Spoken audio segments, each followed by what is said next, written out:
Dave Chappelle using an African accent. African villain. Watch. I was on a plane. I was coming from overseas, and I don't know how this guy got a machine gun on the plane, but he stood up, man. He said, "Everybody, get on the fucking ground! Nobody look at my face!" I started freaking out because he was Chinese. I was like, "Why is he talking like that?"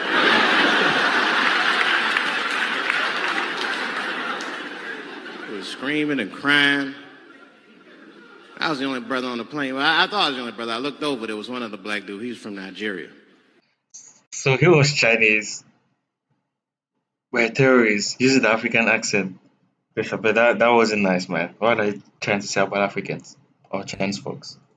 I looked over at him. He was looking right in my face, man. He didn't say two words to me. He just looked at me. He was like...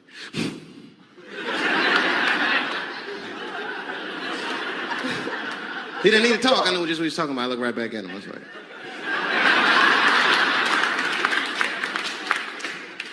Some white dudes on the front of the plane seen us. They were like, "Oh, my God. I think those black guys are going to try to save us."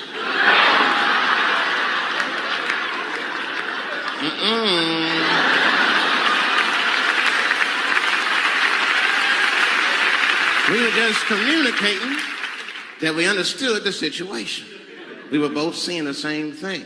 What we understood was simple. Terrorists don't take black hostages. That's the truth. I have yet to see one of us on the news reading a hostage letter and shit. They is treating us good.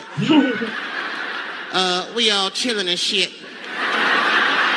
I'd like to give a shout out to Ray Ray and Big Steve and Justin Newport. Oh man, that is so true.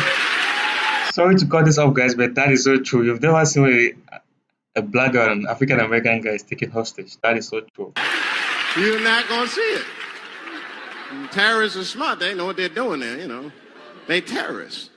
They know it's black people's bad bargaining chips.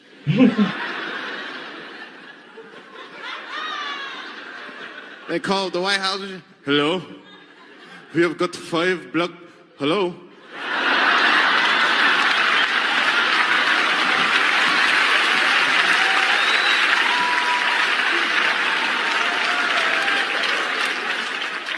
It's really some scary shit.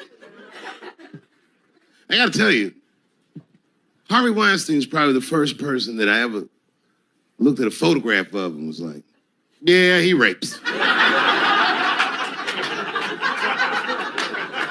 I'm not sure this motherfucker has a choice. Not a handsome man. A lot of meat and extra skin on his face. Yeah, he's ugly. You know the sad part is, he's done so well in life, he probably doesn't know he's ugly. You know, when you're good looking, everybody will tell you, "Oh, you look wonderful. You're so great looking." But when you're ugly, you gotta figure that shit out for yourself. It's a lot of putting clues together through the years. Why am I not getting in the club? I got all the right shit on.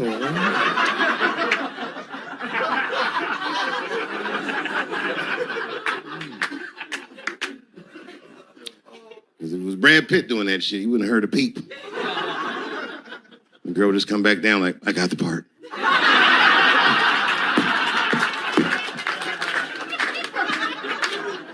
Yuck. Yet, it is important that I acknowledge, ladies, you are absolutely right. There you go. They gotta all be mindful of that, guys, because this could happen to any of us. It could happen to me. I can see that. I see myself showing up. Hi, I'm here for my 3 a.m. with Mr. Weinstein.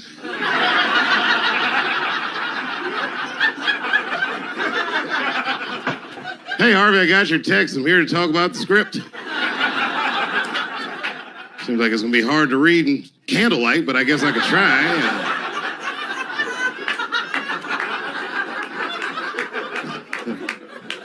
sound like a fucking nightmare. Could you imagine that shit? Could you imagine if you was in a business meeting and a motherfucker pulled their dick out? In the middle of the meeting, I'd be like, yo, my man, this is the most unprofessional shit I've ever seen in all my days. Just let me finish, Dave Chappelle. I'll put you in all 3 Lord of the Rings.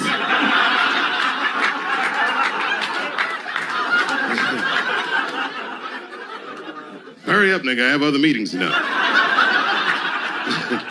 I have a 4:30 a.m. at Brett Ratner's house. And, I believe it's wardrobe fitting.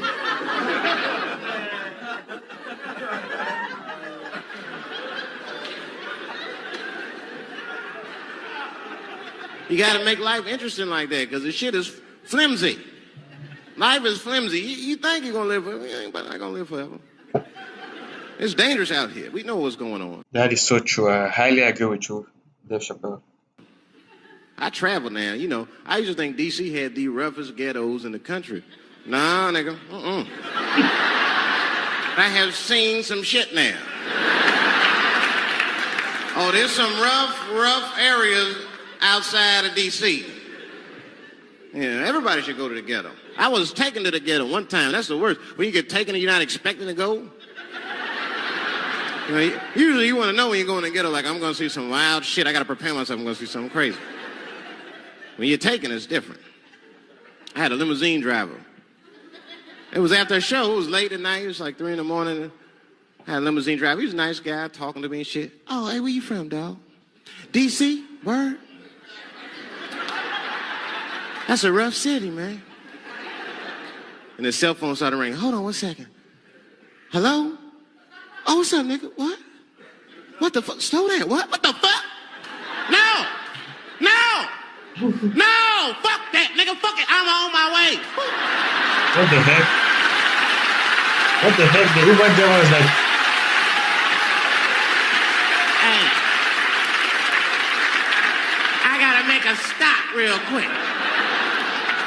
At 3 just imagine you get an Uber and the Uber driver is like, I gotta make a stop at the ghetto location or a project location. o'clock in the morning. I didn't know he was taking me to the ghetto at first. I started looking out the window. I was like, what the fuck? It's gun store, liquor store, gun store. Where the fuck you taking me? Dave Chappelle, stop being stereotype, man. He didn't say shit. He just pulled up in front of an old... Stop being stereotype. So in the ghetto area, there's just a gun store and a liquor store there? rickety building that looked like a project. Now, I'd never been there before. I'm not sure if it was a project, but it certainly had all the familiar symptoms of a project. A fucking crackhead ran this way.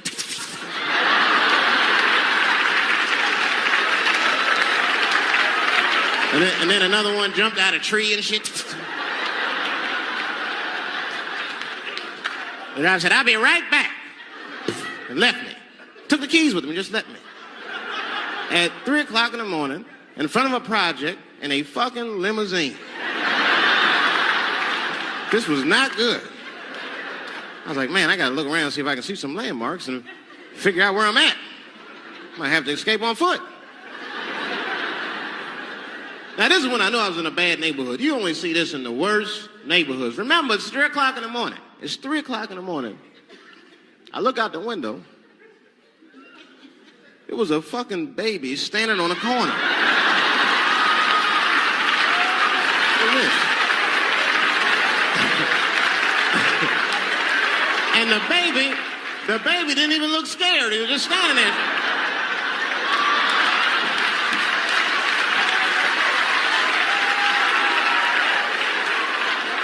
I mean, it made me sad. It made me sad, really. You know what I mean? Because I wanted to help the baby.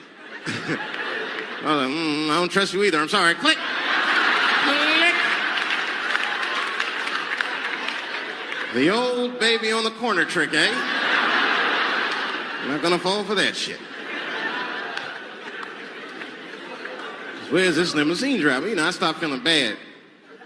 As time goes by, I start feeling worse. Like, man, what is wrong with me? What the hell's wrong? I'm scared of a baby.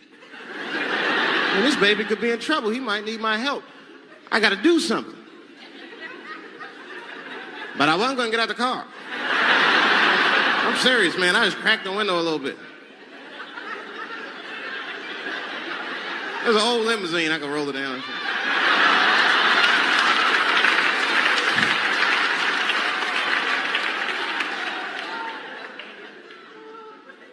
Hey, baby. Baby, go home, man. It's 3 o'clock in the morning. What the fuck are you doing out? The baby said, I'm selling weed, nigga. I said, oh, shit.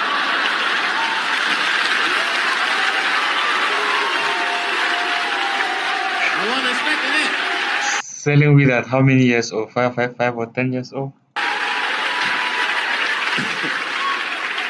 I'm sorry, I had to buy 2 bags from the call my nerves. Let me get two cones. Got back in the car and rolled me a joint, man. So, that shit was scary, man. Every once in a while, like a crackhead would come up to the car and look in the window. It was like Jurassic Park and shit. He'd be looking all in the car. Hey, get out of here, cracky. That baby was still standing there, man. Then I started feeling bad again. Yeah, weed make you feel guilty sometimes. You know. Man, what is wrong with me, man? I have just bought weed from an infant. I can't condone this kind of behavior. What am I thinking? I can't let the fear ruin my morals. Got to do something.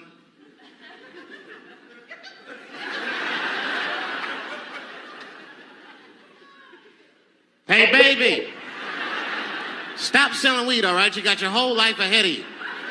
He said, fuck you, nigga. I got kids to feed. I said, God damn.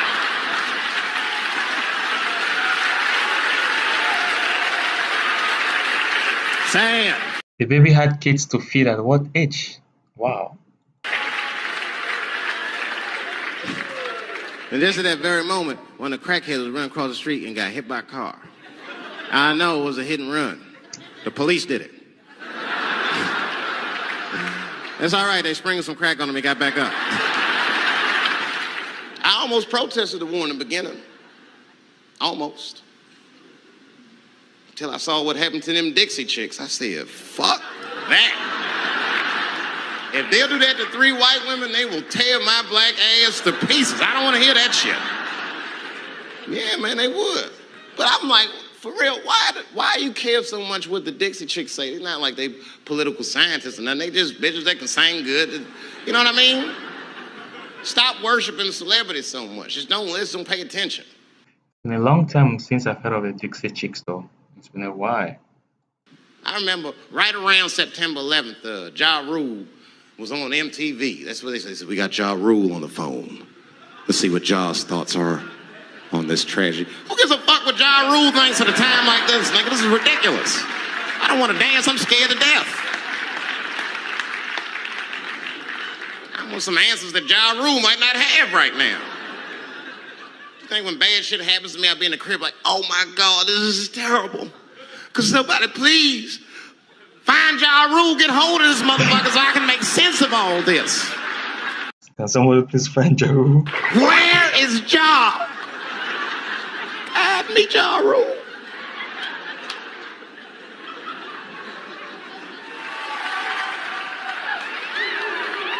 Yeah, I've been seeing that kind of shit, man.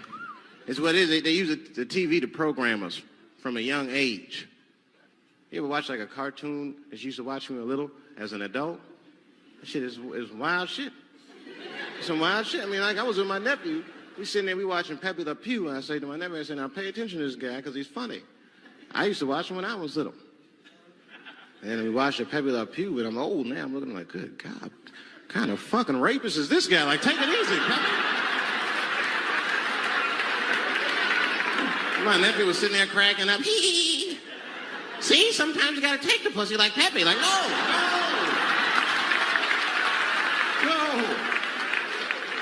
I had to turn the channel real quick. I turned on Sesame Street. I said, oh, Sesame Street. This is much better because now he'll learn how to count and spell. But now I'm watching it as an adult and I realize Sesame Street teaches kids other things. It teaches kids how to judge people and label people. That's right. They got a character on there named Oscar. They treat this guy like shit the entire show. They judge him right in his face. Oscar, you are so mean. Isn't it, kids? Yeah, Oscar. You're a grouch. It's like, bitch, I live in a fucking trash can. I'm the poorest motherfucker on Sesame Street. Nobody's helping me. Then you wonder why your kids grow up and step over homeless people. Get it together, grouch. Get a job, grouch.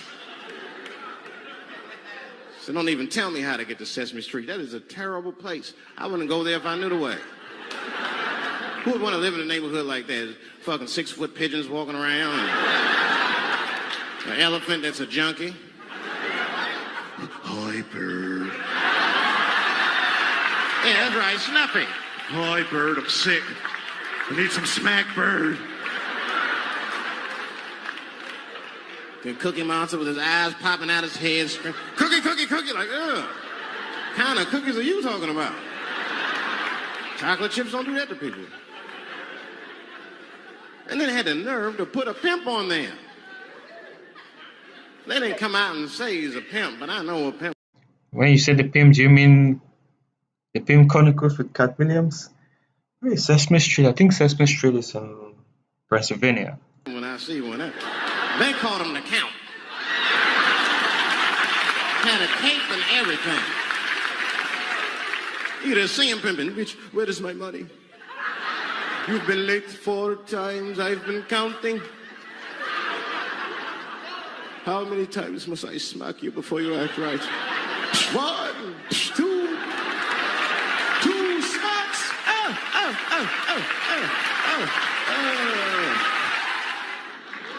That's what I'm waiting for, because the timing of this Michael Jackson shit is what makes me doubt it.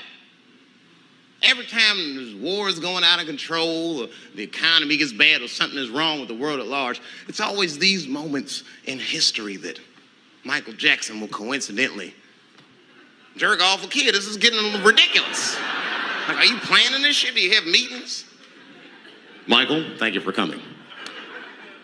As you know, Michael, the war has not been going as well as we expected. There's been a lot of hiccups, and the public is asking us a lot of questions, of course. And, well, Michael, there's no nice way to say this, and all I know how to do is be direct, so let me just be direct.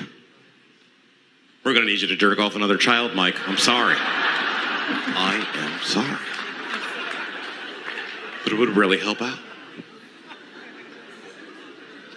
Or maybe he did it. Who knows? Who knows? That's the thing. That's what I wanted to say. Who knows? Who the fuck knows? Mike, God, and this little boy know. That's about it. That's about it. The only reason that I can even talk I don't believe Michael Jackson did it. about this shit is because everybody is speculating. They all think he did it. And I don't think he did it. I'm alone in this. I don't think he did it. I'm not going to say I don't think he did it. That's too strong.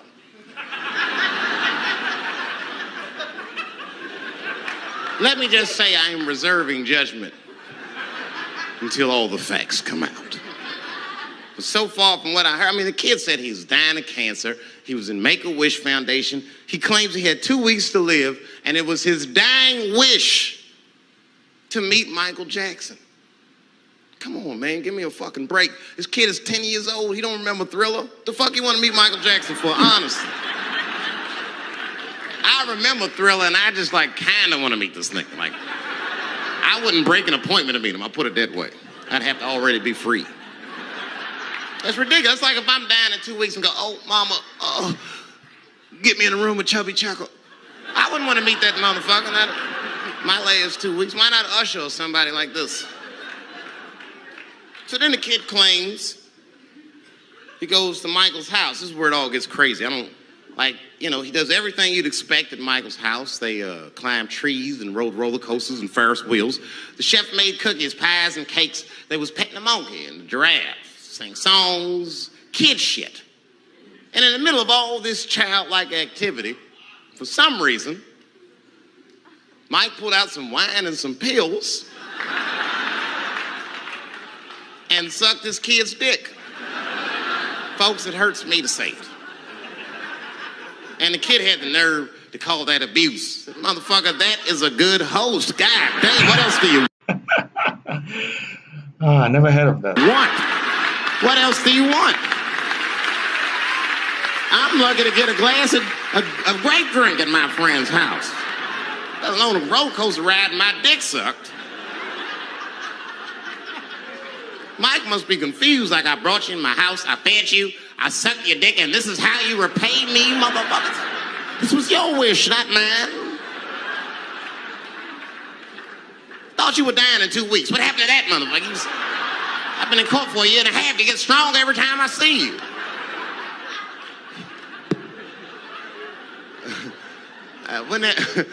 This is fucked up. I shouldn't even say this fuck. Wouldn't it be some ironic shit if they found out through this case that the cure for cancer was Michael Jackson sucking your dick somehow? Like if Mike had powers like Green Mile and all the kids like, please, Mike, suck our dicks. Never again. He didn't appreciate it. Can we at least study your saliva? Please, Mike.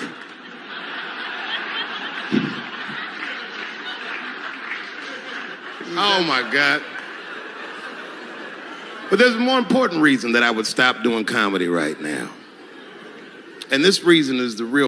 And for Dewey, he stopped doing comedy and he went to South Africa, then later came back after he left the deal of $50 million.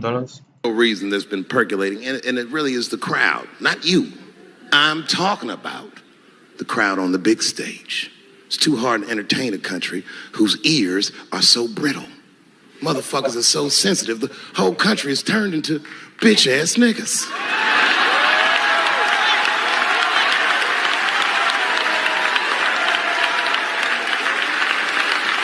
Everything you say upsets somebody.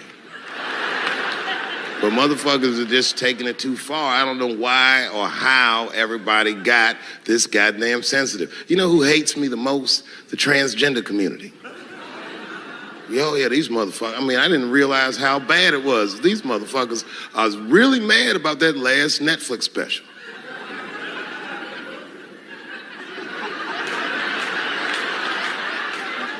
It's tough, man. I don't know what to do about it because I like them. I always have. Never had a problem with them. You know, just fucking around. As a matter of fact, I think I make fun of everybody. And I mean, as a group of people, they have to admit, it's kind of fucking hilarious, man. I'm sorry, bro. It's like, I've never seen somebody in such a hilarious predicament not have a sense of humor about it. They're born feeling like there's something other than they're born as, and that's kind of funny, you know? I mean, it's funny if it's not happening to you. I believe transgenders. I don't understand them either, but I know they mean what they say. Them niggas cut their dicks off. That's all the proof I need. I've never seen somebody just throw their dick away. Don't need it.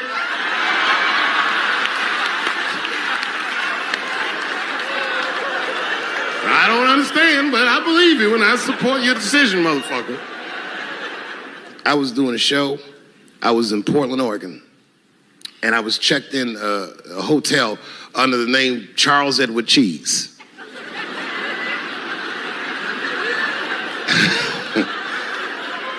I came back to my room late at night,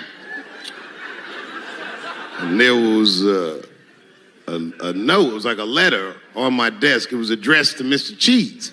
So obviously, I'm going to assume that whoever wrote this letter must be an intimate friend of mine. This is not some kind of name that a person would just guess. But then I open the letter, and it turns out I don't know this person at all. It's a fan letter. You know, I'm not even used to the idea that I have fans, but I'm grateful for it. And I don't read those letters. Be nice if I did, but realistically, it's like, what am I, Santa Claus, nigga? I don't have time for this. Like, got shit I want to do. I'm trying to chill. Let me pause this a little bit, guys. Dave Chappelle had a recent special, The Closer, on Netflix. That attracted a lot of heat, and people kind of like protested for Netflix to take down the special due to heroic comments about transgenders. Read all these dreams and wishes from strangers, but I read it. I'd already opened it. So I just read the whole letter. And you know what, man? Whoever wrote this letter truly loves me. I mean, they were really fucking nice in the letter. And then they described to me what it was like to come to the show, how excited they were, how much fun they were having. And then they said that when I got to my jokes about transgenders, that they were, quote, devastated. Because it turns out that whoever wrote the letter was transgender. Now, I'm going to be real for a second.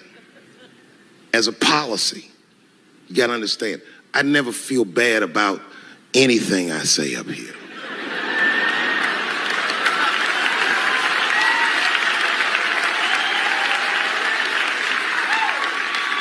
And I would never admit this to you if I hadn't locked your phones up. But it was the weirdest thing. Like, when I read this letter, this shit made me feel bad. I didn't feel bad about what I said, you understand? I felt bad that I made somebody else feel bad. To be honest, I don't even know what I said that upset that person. I have so many transgender jokes.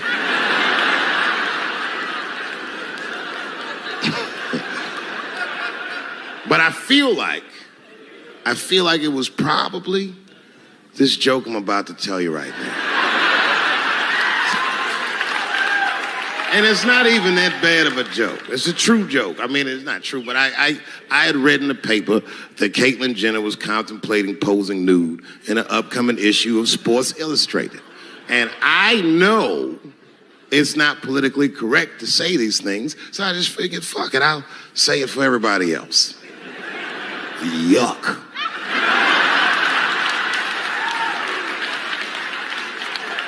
You know, sometimes I just want to read some stats. I don't know why you're going to cram some man pussy in the middle of the sports page like this. I just didn't think that was the place for it. But I wasn't saying anything like Caitlyn Jenner's a bad person. I'm not mad at her for doing it. Not even mad at Sports Illustrated. If I'm mad at somebody, I'm probably just mad at myself. You understand? Because deep down, I know that I am not strong enough to not look at those pictures.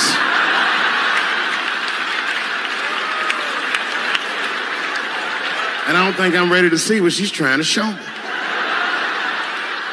So Caitlyn, goddamn it, if you go through with this thing, bitch, you better go hard or go home. I want you to go all the way. Hustler style. Do you know what hustler style means, miss? That means spread the lips.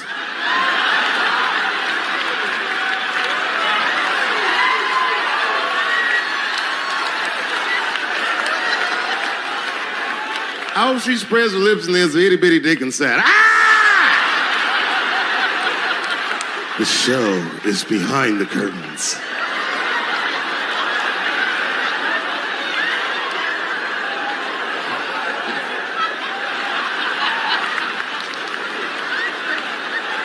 I don't know what I said that upset that person. You know, I can remember when it all started. It was when I was doing Chappelle show. When I was doing Chappelle show,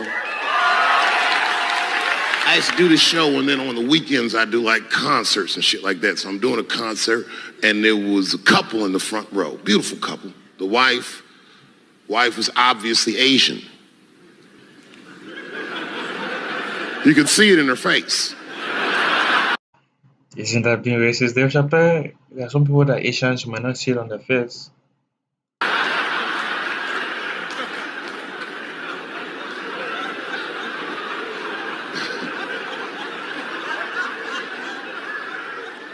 The husband, this motherfucker was mysterious, to say the least. Couldn't quite pinpoint where he was from. Caramel-colored fella, very nice hair, but he could have been from anywhere. Bangladesh, Mexico. I can't guess with a nigga like this. All I knew for sure about this guy is that his wife was a bitch. I could see that in her face, too. No, he was laughing and having a good time, and she was scowling at me at a goddamn comedy show. I couldn't figure it out. And then I realized at some point that she was pregnant. And I was smoking on stage. I said, oh my God, that's probably why she's mad. So I started to put my cigarette out, but then she hit me with one of them fake non-smoker calls. So I just kept smoking. I thought to myself, bitch, that baby will be fine, relax. And I tried to break the tension. I just asked her, that's all I said. I go, hey, where are you guys from anyway? And I could tell that she was on to me. She goes, very condescendingly, she says, I'm from California. If you're asking my ethnicity, I am Chinese. And her husband was just cool about the shit. He was like, I'm Mexican, bro. I said, well, I'm sorry if I offended you by asking, but you're a very beautiful couple. And miss, there's no question that you're going to give birth to the hardest working baby this world has ever seen.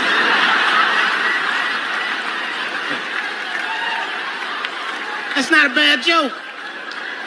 She got very upset. She got up to leave immediately, but she didn't just leave. She had to take one last dig at me on the way out. I will never buy one of your fucking DVDs again. With Dave Chappelle, even if it was you, wouldn't you get angry? Dave Chappelle. I said, ma'am, with all due respect, Chinese people don't buy DVDs.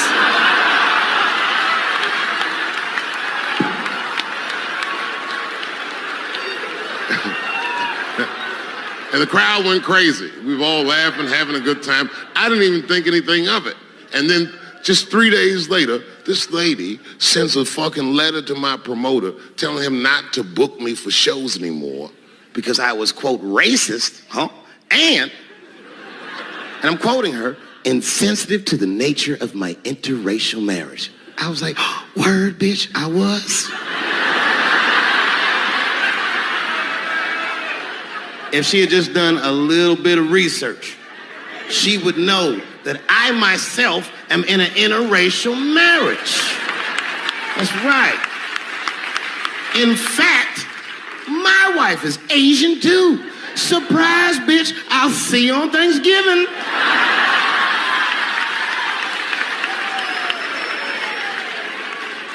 But my wife's not Chinese. She's Filipino. That's right. And our kids are Puerto Rican somehow, so they...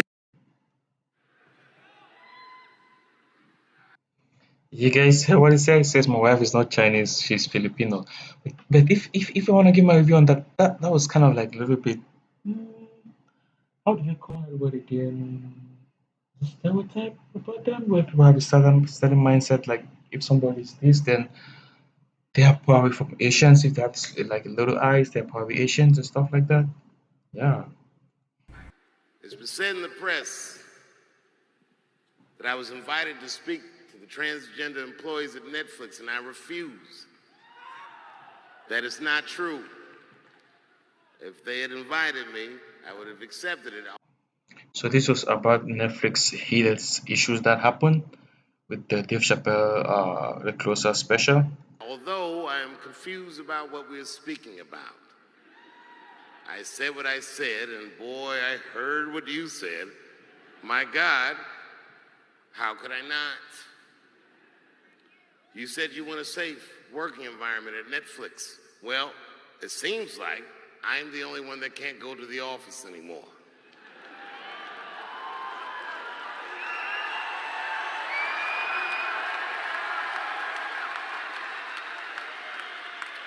I want everyone in this audience to know that even though the media frames this, that it's me versus that community, that is not what it is. Do not blame the LGBTQ community for any of this shit. This has nothing to do with them. It's about corporate interests and what I can say and what I cannot say.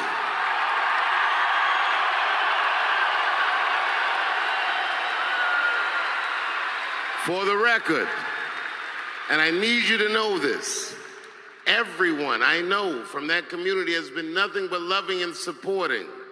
So I don't know what all this nonsense is about. In summer 2020, when the whole world shut down, I was outside doing shows. My neighbor had a cornfield, and he let me throw shows there, and people came from all over the country. Some people came from around the world to see those shows. The best comedians on earth came to my home and broke bread with me, and we lived our lives. We found a way to keep moving forward. I made a whole documentary about it. The first night of those shows was a piece that some of you might have seen. It was called 846, and it dealt with the murder of George Floyd.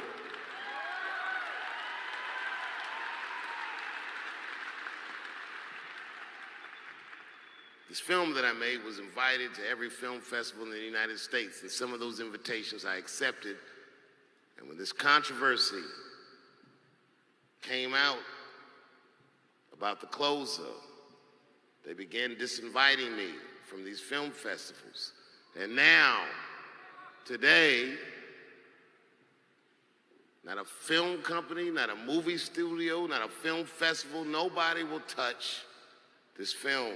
Thank God for Ted Sarandos at Netflix. He's the only one that didn't cancel me yet.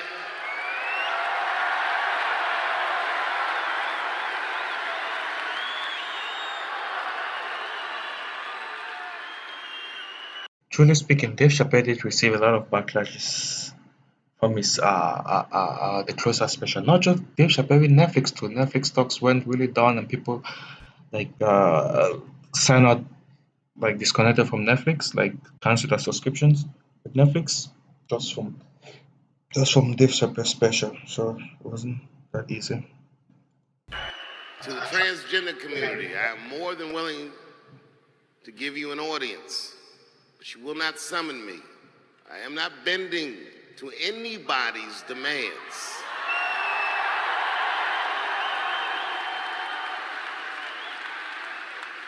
And if you want to meet with me, I'd be more than willing to, but I have some conditions.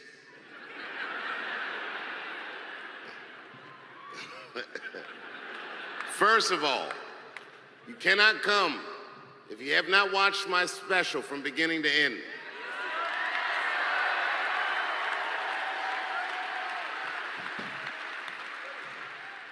You must come to a place of my choosing and a time of my choosing.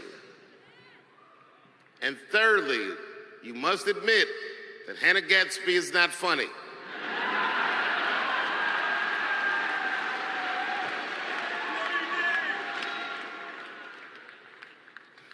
I desperately want people to see this movie. But I understand why investors would be nervous. Since nobody will touch it, I'll tell you what I'll do. I will make it available for all of you in 10 American cities, going on sale in the next few days. You will be able to see this movie in its entirety, and you can see what they're trying to obstruct you from seeing. And you can judge for yourself, but you cannot have this conversation and exclude my voice from it. That is only fair. You have to answer the question, am I canceled or not? Then let's go. Thank you very much, and good night.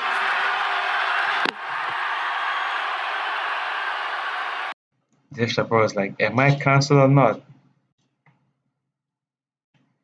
Thank you for attending this great special, and have an awesome night.